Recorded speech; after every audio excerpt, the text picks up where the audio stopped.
तेल टाकणे सुरुवातीला, डाळ शिजवून घेणे,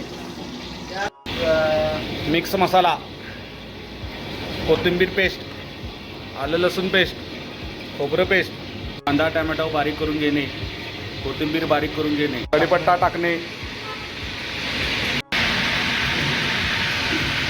टोमॅटो आणि कांदा बारीक केलेला टाकून घेणे,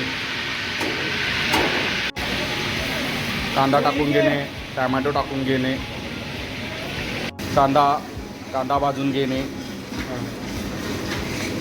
होय काढले माझ्याजवळ पैसे होते की आलं लसूण पेस्ट टाकणे आणि हलवून घेणे, चटणी टाकून घेणे, अरे पूर्ण चटणी टाकून हलवून घेणे व्यवस्थित, लाल मिरची पूड टाकणे, हलवून घेणे, वाळला मसाला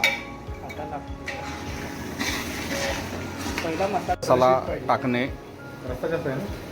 मसाला टाकून सगळा मिक्स करून हलवून घेणे, मसाल्यामध्ये काय काय असतं? दे लवंग, दालचिनी, तीळ, खसखस, असतं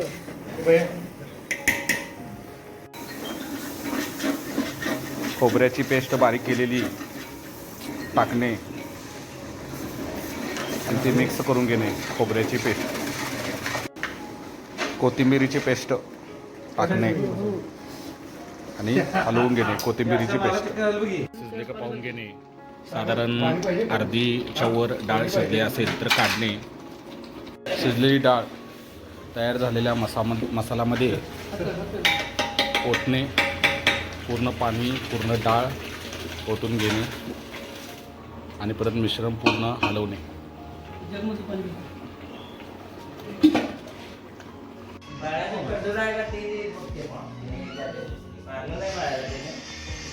डाळ फ्रायसाठी जमा झालेले कार्यकर्ते आणि त्या डाळ फ्राय रेडी. आता थोड्या वेळात पंगत चालू होईल.